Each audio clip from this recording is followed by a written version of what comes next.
Perhaps many of you have watched popular cooking shows such as Chopped, Guy Fieri's Diners, Drive-Ins, and Dives, or Gordon Ramsay's Master Chef.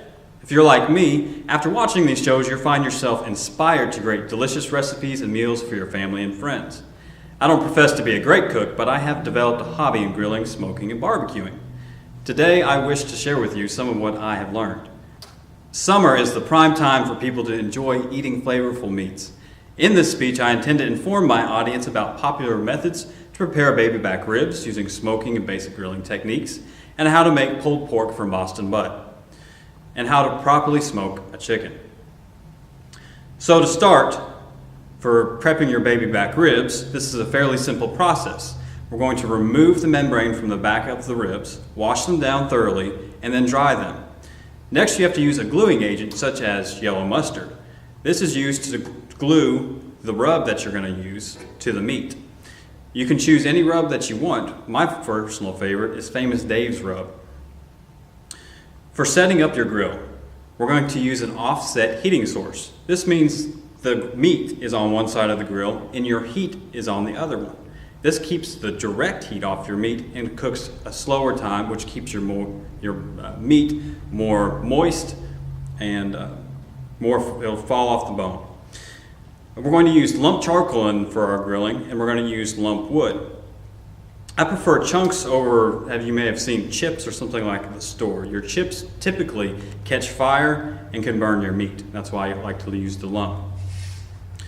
According to Steve Rachlan, the 3-2-1 method of cooking is a simple procedure that produces tender ribs with meat sliding right off the bone. 3 hours of smoking unwrapped at 225 degrees, followed by 2 hours of cooking wrapped in foil with a little additional help with liquid, such as apple cider. And then we're going to take 1 hour of grilling these ribs at a higher heat, unwrapped with a generous basting of your favorite barbecue sauce.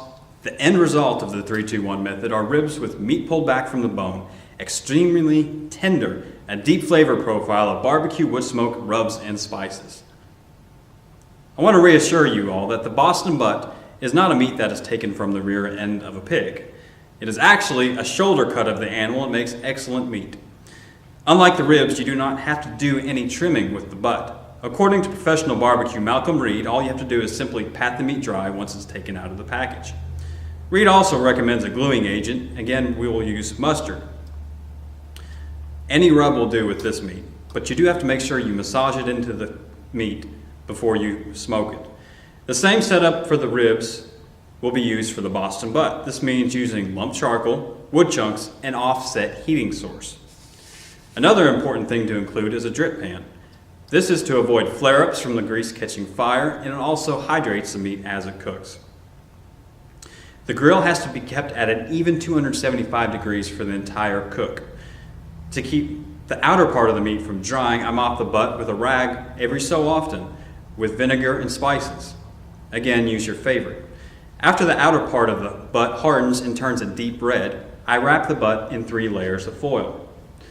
Malcolm Reed says the key to get the internal temperature is to 198 degrees Fahrenheit.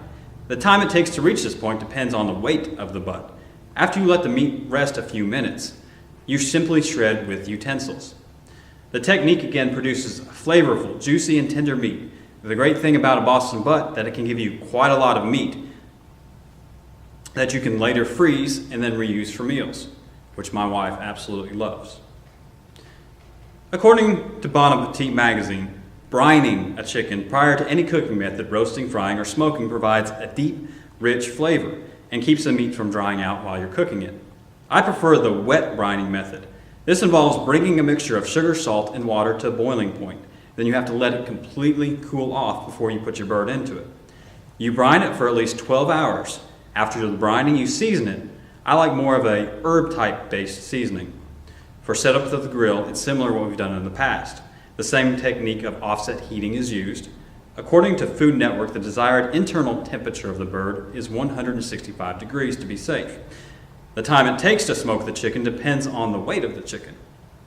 This is a foolproof way to ensure your chicken is tender, juicy, and flavorful with a crisp skin. I hope you all can take away some of this information I've shared with you today and develop your own skills for smoke grilling and smoking meats. There are numerous ways to prepare these kinds of foods, and I've just covered a very small portion of them. I may not be the next star of Gordon Ramsay's show, Master Chef, but I do know these methods of smoking, grilling, baby back ribs, Boston butt, and chicken have earned me some praise from family and friends. Thank you.